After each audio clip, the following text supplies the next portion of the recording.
Good evening, everyone. Good evening. And what a fantastic turnout.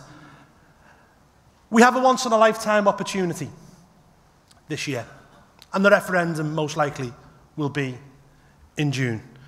We have an opportunity not only to get our country back, but to right the wrongs of 1975.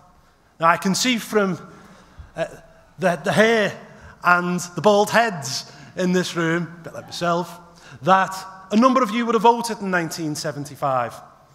A vote that was designed to keep us within the European Economic Community.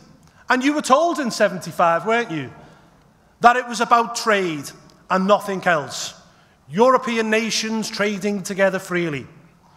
But you were lied to. You were hoodwinked. You didn't think that there would be an EU flag, an EU anthem, an EU army, which is on the table right now. You never thought it would expand into being 28 member states. It is now time to put the wrongs of 1975 right. We have that opportunity in June, and we will get our country back.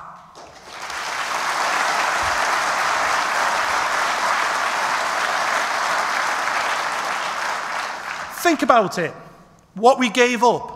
We are now within a European Union where over half the laws that are made are not made by our MPs at Westminster.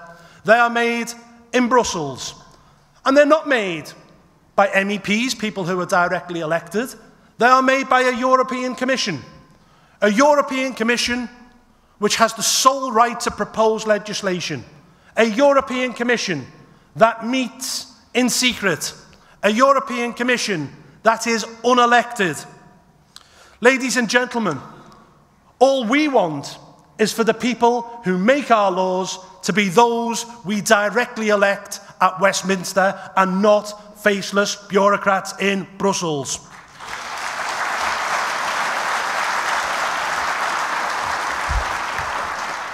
And think of the betrayal. We went to war twice in the past century to protect British freedom, British sovereignty, and British democracy. And how would those brave men and women who fought for us on the battlefields of the Somme, or who were sent into the skies of southeast England during the Battle of Britain feel now, to know that over half the laws are not made in London, but made in Brussels? Shame on those politicians, ladies and gentlemen, in the second half of the last century who gave away something that was never theirs to give. And we will take it back. We're in a European Union whereby we cannot control our own borders. Last year alone, 338,000 people came to this country net. Half of them came from within the European Union. And isn't it an insane system whereby we discriminate against an Indian doctor or an Australian nurse on behalf of someone from Eastern Europe who is low-skilled? It makes no sense whatsoever. And we know that this unfettered and uncontrolled immigration is driving down wages. The Bank of England has said so. And in working class communities, it's actually driving people out of work. Wouldn't it be more simple, ladies and gentlemen, if we, in Britain, could control our own borders through an Australian points-based system where we have the ability to say who we want and who we don't want to come and work in our country? Ladies and gentlemen, we pay for this. This is the insane point about it. You would think that they paid us, but no. It's costing us £55 million every single day to be a member of this club. And that is only the membership fee. But they give us half back. We get about £34 million back every single day. But they then tell us how we can spend our own money. So if you drive into Manchester You'll see building sites everywhere with signs up. This project was built with European money. Thank the EU. There is no such thing as European money, ladies and gentlemen. That is your taxation.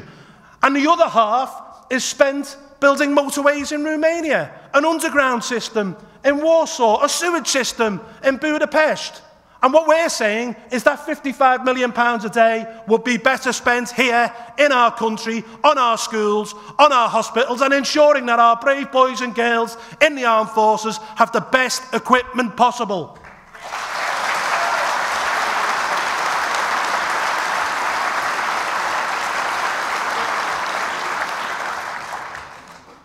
Actually, if you add it all up, the costs of being in the EU, the costs come to somewhere around £100 billion. That is to comply with a common fisheries policy that's half the size of the British fleet since the 1970s. A common agricultural policy that pushes up the price of everybody's food. Red tape that ties the hands of small business people. Yet David Cameron says that his renegotiation is so good that he would advocate Britain joining the EU if it wasn't inside now. It's insane, ladies and gentlemen. Don't be hoodwinked. Please, ladies and gentlemen, we have an opportunity in June. Let's go out, let's make it happen, and let's get our country back, and let's make Britain great once again.